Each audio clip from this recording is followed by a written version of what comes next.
This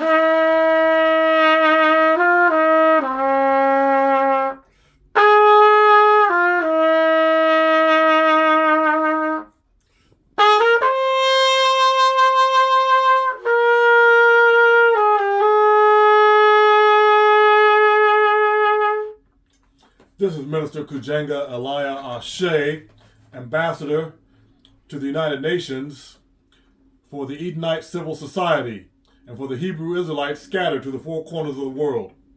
Today is March 4th, 2022. I'm on my way to see my Congresswoman Joyce Beatty of the 3rd District to request her to call an emergency meeting of the Congressional Black Caucus, the same as Karen Bass did in February of 2020. February 4th of 2020, I was in the Capitol building and I got to the microphone as the first speaker and I told them that Donald Trump would lose the election, and he did. I also told them about what I did at the United Nations in 2016 when we didn't get our reparations and repatriation, and I told them something evil was coming to America, which it did, which was COVID-19 and all of its variants. I thought it would be a war, maybe a world war, and that may still be coming because Putin, who is a Hitler without the mustache, has invaded the Ukraine, which should have never have happened. All this evil is coming upon America because it has never done right to the least of these, the citizens of the United States, the sons of toil who labored for 244 years, according to Dr. Martin Luther King, 250 years, according to President Abraham Lincoln. This is a letter that I just wrote to President Biden and all of the government, and the Democrats especially. It's entitled, "When Did Sorrows Begin?" Because the Bible talks about the beginning of sorrows.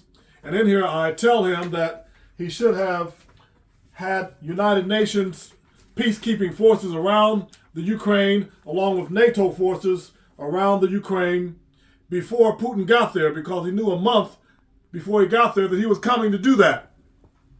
He should have been better prepared. They should have had 1 million troops with planes and missiles and guns, bombs and tanks, all lining up around the Ukraine, so that when Putin got there, his generals would have said, hey, we're not going to go up in there with all those people surrounding the Ukraine, protecting that democracy. But no, they didn't do that because they have no moral fiber. They have no moral standing.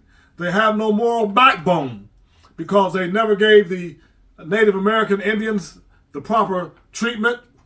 They have 85 to 100 plus treaties that have been broken that they've never repaired. They never gave those descendants of American slavery, which I am one of those and one of the descendants of the Indians as well. They never gave us our reparations nor our repatriation. They never did right by any of us, people of color, black, brown, or red. So they haven't put their house in order internally. They never helped the Haitian people who were under the bridge. They've never done any of those things. So now they've got a migrant problem, and they're classifying the Ukrainians as refugees. But the Haitians have never been declared refugees. They've never been given that beautiful status of refugee. So now Yahweh, the Eternal One, God, Allah, Ra, whatever you want to call the Almighty, has brought the Russians down into Ukraine. And that's the only way that they can really get at Israel, because they need to get access to the Black Sea. So I'm on my way to see Joyce Beatty here in a few minutes at 5 o'clock this afternoon, right down the street from my house. And she's having a fundraising birthday party. And I'm going to take my horn and I'm going to remind her that I've written her 5 letters or more about having the Save Our Democracy movement and bring all the people to the Capitol, all the good people, all the righteous people, all the holy people, the choirs, the bands, putting us in there on an emergency footing like Karen Bass did when she was head of the Congressional Black Caucus. And I'm going to ask her, when is she going to do that? Because it's not too late. But if they wait a little bit longer, it's going to be too late. This is part 1 of a 2-part video. I'll make the other part when I come back, and I'll give you a report about what I learned from my Congresswoman when I get back from the event in a few hours. This is Minister Kujenga Eliyah Ashe saying, I love you. My mission is to destroy monopoly finance capitalism and this whole chokehold that the corporations have on us with these bills every month, and replace that with love so that all of us can be Edenites, original indigenous paradise people. We can use, instead of money, we can use love as a means of exchange, and the world will be a brotherhood and a sisterhood. That's my mission in life. May the Most High bless you.